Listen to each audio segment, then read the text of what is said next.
Oh, how the mighty have fallen. Is it time to decide New World's fate?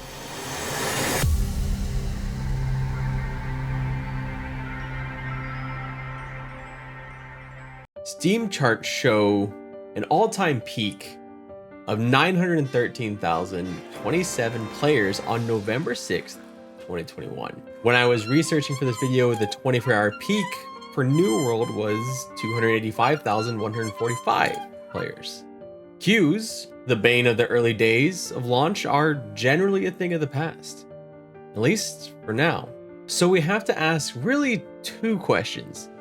Is this going to be a continued decline, or will New World stabilize at a level that's enjoyable for the player base? And the second and perhaps more important question is, can we even make that determination at this point?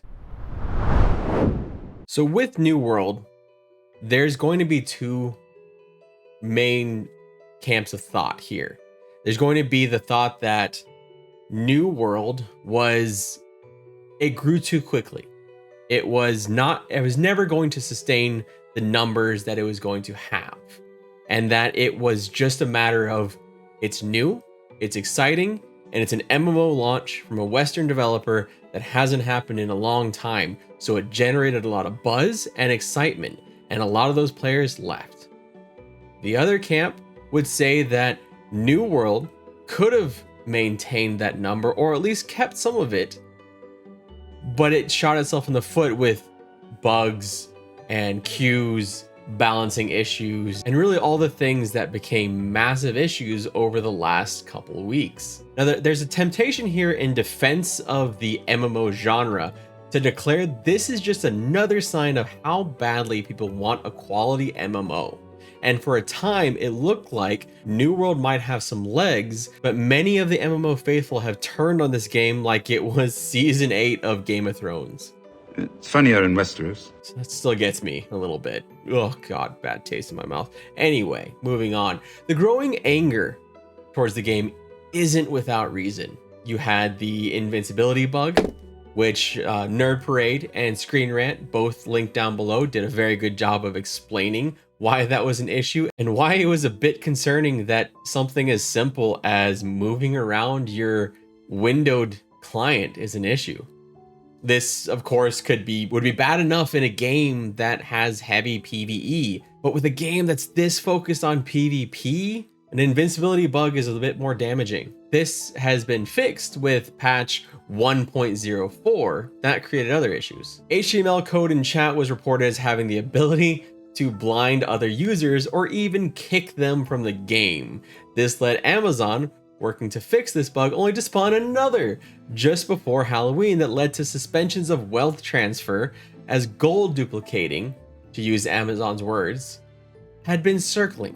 The list of bugs it's long, but it continues to shrink. With every patch that New World comes out, while they do sometimes create new ones, they are addressing bugs. Now, this all sounds bad, very bad. To anyone who's not been around MMOs very long, I'd hazard guess that if you've been involved in the genre for any amount of time, there have been periods of time where game changes and or bugs have made certain parts of your MMO experience completely unplayable. They've caused server stability issues, item loss, in-game economy issues, and more. I lost track of how many times I was rolled back between EverQuest 1 and EverQuest 2. Economy crashes in games due to duplication bugs are hardly just a New World problem.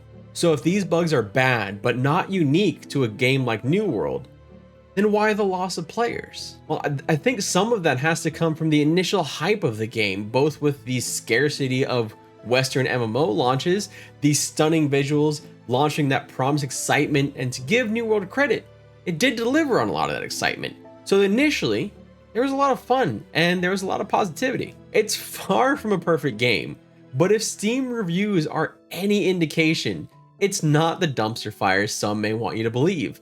As of recording this video, New World sits with a mostly positive rating on Steam with over 144,000 reviews. So at least some people are enjoying the game.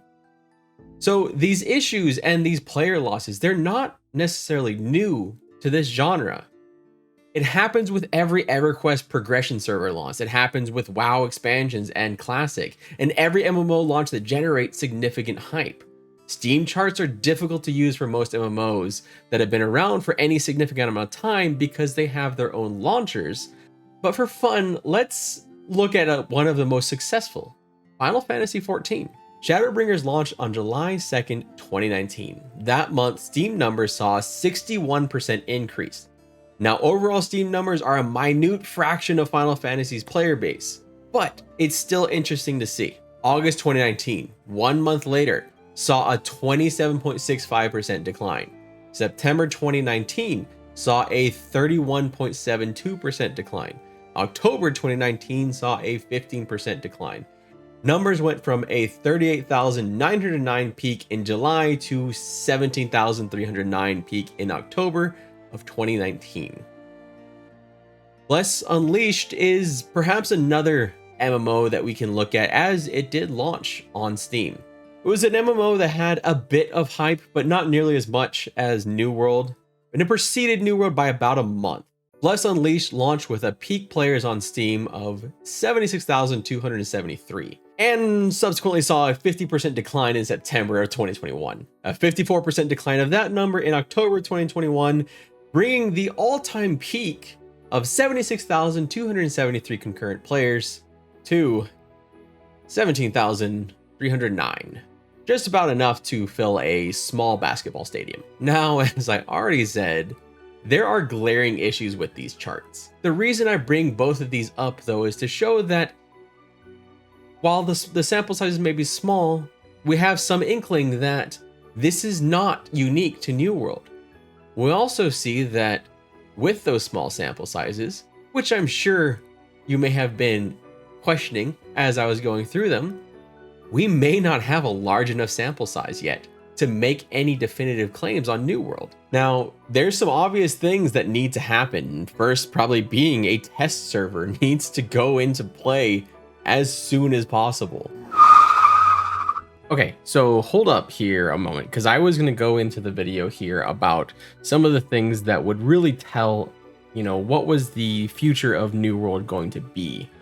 Well, turns out that on November 9th, 2021, New World announced one of the biggest things we needed, which was a public test realm, and then go on to announce all this content that's looking very interesting and exciting. We have the Void Gauntlet, which sounds really great.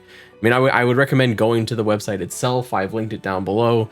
You can see the new weapon here with the Void Gauntlet, the missions and mob types, different types of enemy variety, new enemy quests, new legendary weapon quests, improved main storyline quests, PvP faction mission adjustments, new trading post experience, PTR, frequently asked questions, are down here at the bottom.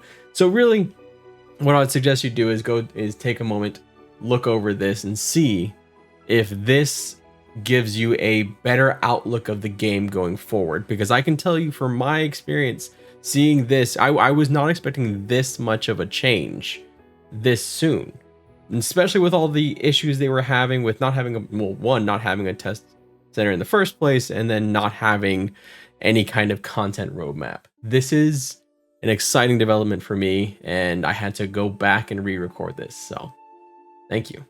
Second is going to be looking at server population and the needs for merger. Cool thing about that, as I was researching this video, before it was launching and before I recorded it, New World announced that server merges were going to be imminent.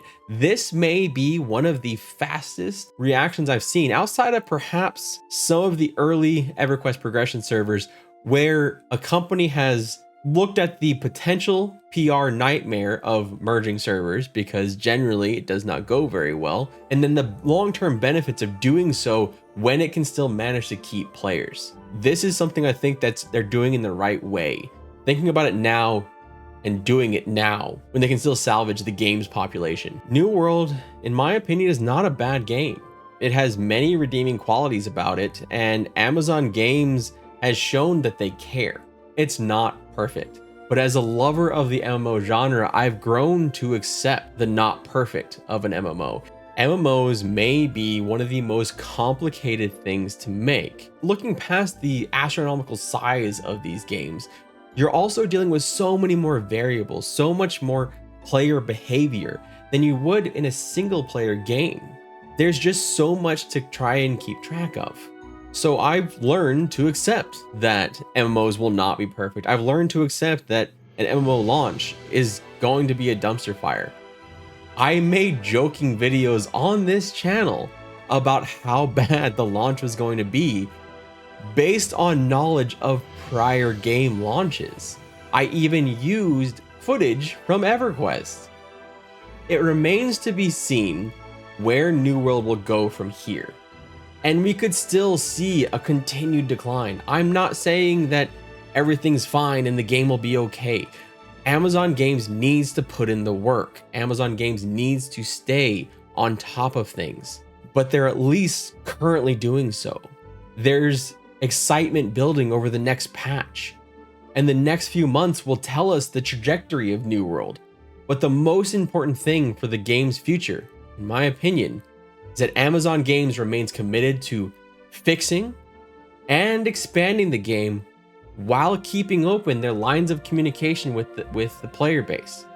Any loss of communication will hurt the game and hurt its future. To this point, Amazon has been fairly upfront, and I appreciate that, and I hope they will continue to do so. But that doesn't mean that I don't wish that we had some kind of content roadmap, because that's really something we should have, because that way we know that Amazon Games is at least thinking of the game long term and not just thinking of patching all the holes in a sinking ship with their hands and feet. My name is Redbeard Flynn. Thank you so much for watching. If you enjoyed this video, please consider leaving a like. It helps me out a ton and it makes it so I don't cry so much at night. And if you really liked my face, please leave a subscription. Thank you so much, and I hope you have an absolutely wonderful day.